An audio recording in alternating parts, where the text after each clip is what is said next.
বিসমিল্লাহির রহমানির রহিম। সকল প্রশংসা আল্লাহর, সকল ক্ষমতার মালিক আল্লাহ মহান। আসসালামু আলাইকুম আমার প্রাণ প্রিয় সকল আপনজন, কেমন আছেন? আমি আপনাদেরই সামান্য একজন কান্তাপা আবারও চলে আসলাম অসংখ্য সুখবরের বার্তা নিয়ে। আমার ভিডিওটা যারা দেখবেন অবশ্যই মাশাআল্লাহ আলহামদুলিল্লাহ বলে ছড়িয়ে দিবেন। এই প্রফেশনটা হচ্ছে, আমাদের যে কাজটা সেটা হচ্ছে বিয়ে শাদির একটা মাধ্যম। আপনাদের যাদের ঘরে বিবাহযোগ্য ছেলে মেয়ে আছে ইনশাল্লাহ আমাদের সাথে যোগাযোগ করতে পারেন। আমাদের যোগাযোগের নাম্বারটা বলে দিচ্ছি, 019718600261। ইমেল হচ্ছে lion121kanta@gmail.com। আপনারা আসবেন ইনশাল্লাহ, আপনারা আসলেই সফল। আমি সকলের মাধ্যমে আমি আমার আল্লাহর ঘরে সালাম দেওয়া পৌঁছে দিলাম, আমার প্রিয় নবীজির রওজা মুবারকে সালাম দেওয়া পৌঁছে দিলাম, হযরত শাহজালাল শাহপরানে সালাম দেওয়া পৌঁছে দিলাম, আজমির শরীফে সালাম দেওয়া পৌঁছে দিলাম। আল্লাহর নামে কাজ শুরু করলাম। আলহামদুলিল্লাহ। আমি সবসময় মনে করি মানুষের কল্যাণের মাঝেই সকল শান্তি। তো অনেক ফোন আসতেছে সকাল থেকে, তো আসলে ফোন তো হয়। আমি কিন্তু সবসময়, আমার এটা একটা রিডিং রুম, এখানে আমি সকাল থেকে কোরআন তালাওয়াত করি, আল্লাহর কালাম, নামাজ রোজা করি, তারপরে আমি কাজে বের হই। তো সকল প্রশংসী আল্লাহর। আমরা নিঃস্ব হাতে আপনাদের মাঝে আসি, আল্লাহ কোনো না কোনো ওসিলার মাধ্যমে হয়তো আল্লাহ এই রিজিকের ব্যবস্থা করে দেয়। আমি আল্লাহর কাছে আবারও শুকরিয়া আদায় করছি। আলহামদুলিল্লাহ আলহামদুলিল্লাহ। আসলে এই কয়েকদিনে আমি কোনো প্রোগ্রামে যাচ্ছি না, কিন্তু আমার ভাইরা আমার জন্য doctor Mohammad Shahidullah golden award 2024 প্রদান করেছেন হিউম্যান রাইটস কালচার সোসাইটি থেকে। নারী উদ্যোক্তা ও সমাজসেবী হিসাবে আমি সকলের উদ্দেশ্যে এটা উৎসর্গ করলাম। তো আসলে এই যে ভালো কাজগুলি যত ছড়িয়ে যাবে মানুষের মধ্যে, ততই কিন্তু উৎসাহ বাড়বে যে ভালো কাজের তো আমরা সফল হচ্ছি। তো এইটাই আর কি, মানুষের কল্যাণে কাজ করতে হবে। এই মুহূর্তে আসলে বেশ কিছু আমাদের পাত্র এবং পাত্রী আসছে, আমি একটু জাস্ট নাম ধরে ধরে বলছি, কারণ আমার কয়েকটা বোন ফোন করতেছে সকাল থেকে। এক বোন, তার মেয়ে হচ্ছে কানাডায় সিটিজেন, মাস্টার্স করা, ওইখানে অনেক বড় চাকরি করে, ওর বয়স 30, 5 ফিট 3 লম্বা, ওর মামাকে বিয়ে দিছি, সেইভাবে আসলো আর কি। তো ওরা দেশে থেকেও ছেলে নিবে বলছে যে আপা, আমি বললাম যে আপা, এই যে এত আপনার মেয়ের তো সব আছে, তো ওইখানের ছেলেরা না করে আপনি দেশে থেকে একটা ছেলে নেন, তাকে একটু প্রতিষ্ঠিত করেন, এটার জন্য তো আপনি আল্লাহর কাছে ভালো থাকবেন। মানুষের রিজিকের ব্যবস্থা করে দেওয়া কিন্তু অনেক সওয়াব। তো আপা এখন বলছে ঠিক আছে, দেশে থাকাই ছেলে দেন, কিন্তু মাস্টার্স, MBA, ডাক্তার, ইঞ্জিনিয়ার যারা যেতে পারবে। আমি আচ্ছা ঠিক আছে। আরেকটা বোন, ও সকাল থেকেই ফোন করছে, ওর বয়স মাত্র 23, 5 ফিট 3 লম্বা, দেখতে খুবই সুন্দরী, নেহা। ও বলছে যে আপু আমাকে ডিভোর্স হোক, আমি একটু সমস্যাগ্রস্ত আছি, আমাকে একটা ভালো ছেলে দাও, কোনো অসুবিধা। আরেকটা বোন, সে বগুড়াতে সেটেল, ওর বয়সও 24-এর মতো, 5 ফিট 3 লম্বা, খুব সুন্দর। ও অবিবাহিত। ও বলছে যদি কোনো বিত্তশালী অনেক পরিবার আছে, যদি তারা ইয়ে করে আমি অনেক ছাড় দিলাম। আচ্ছা। আরেকটা বোন, ও হচ্ছে পুরান ঢাকায় বাসা, ওর বয়স 30, ও একই কথা বললো যে আপু আমাকে তাড়াতাড়ি বিয়ে দাও। আরেকটা বোন, ও হচ্ছে বাসাবোতে বাসা, ও MBA করা, ব্যাংকে আছে, ওর নামমাত্র একটা ডিভোর্স হয়েছে, ওর জন্য একটা ছেলে চাচ্ছে। তো আরেকটা বোন অপূর্ব সুন্দরী, ওর বয়স 30। এক SB ভাই ফোন করেছে। ভাই আসসালামু আলাইকুম, একটু ভিডিও করছি, একটু পরে কথা বলি। হ্যাঁ একটা মিনিট, আপনি আমার এক ভাইয়ের সাথে কথা বলেন, 1 মিনিট। আচ্ছা আচ্ছা আচ্ছা, আলহামদুলিল্লাহ, ঠিক আছে। জি ভাই, আসসালামু আলাইকুম। নবী ভাই, আমি আমি হ্যাঁ, আচ্ছা। ও একবার ওনাকে বিয়ে করাইছে, এখন আবার ওনার ফ্রেন্ডের জন্য বিয়ের জন্য সম্ভবত ফোন করেছে।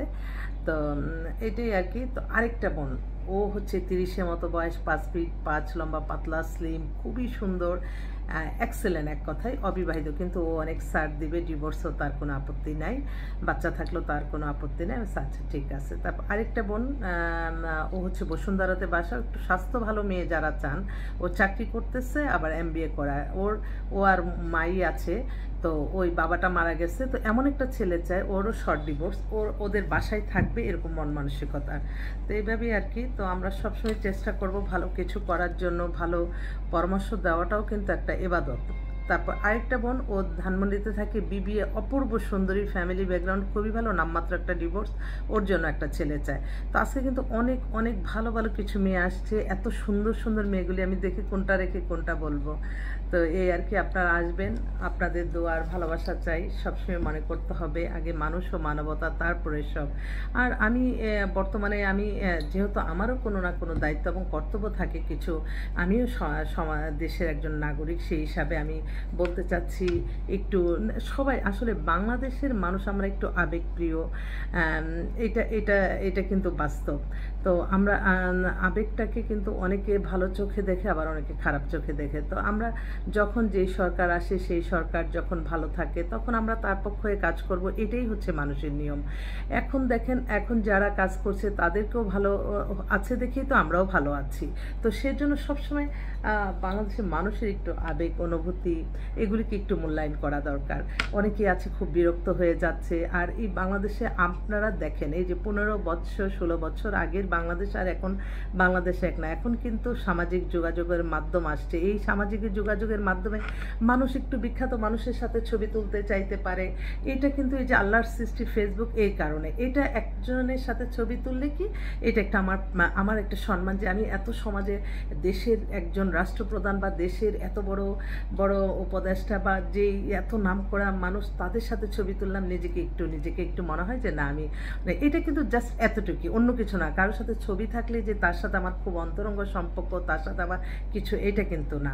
তো এর জন্য আর কি কেউ যাতে বিরক্ত না হয়। নতুন সরকারের প্রতি আমাদের সবারই অনেক অনেক দোয়া, ভালোবাসা, শ্রদ্ধা, সালাম সব কিছু হলো। তো আমি মনে করি যে যারা পরবর্তীতে ভোটে নির্বাচিত হবে, সরকার গঠন করবে, তাদেরও একটু অমায়িক হতে হবে, কারণ ভোটার তো লাগবে।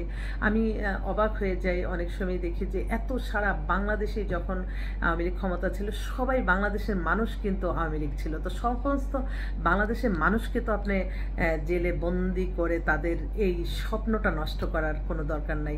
আপনাদেরও তো ভোটার লাগবে, জনগণ না থাকলে আপনি কাকে দিয়ে দেশ পরিচালনা করবেন? সেজন্য যারা মূল অপরাধী, যারা অবৈধভাবে কোনো কিছু করছে, তাদেরকে আইনের আওতা আনা হোক। কিন্তু কারো হিংসা, জেলাসি, প্রতিশোধ পরায়ণ হয়ে কাউকে ক্ষতিগ্রস্ত করলে এটা কিন্তু আবার সেই আগের মতোই হয়ে যাবে, এটারও আবার আপনারা বিচার পাবেন। সেজন্য সবসময় থাকতে হবে আমাদের প্রত্যেকেরই সততা, মেধা, পরিশ্রম। মূল কথা হচ্ছে আপনাদের নামাজ, রোজা, ইবাদত, বন্দিগি, দান, সদকা, মানুষের কল্যাণ, হজ, উমরা পালন, ভালো কাজ, এর মাধ্যমে এগিয়ে যেতে হবে।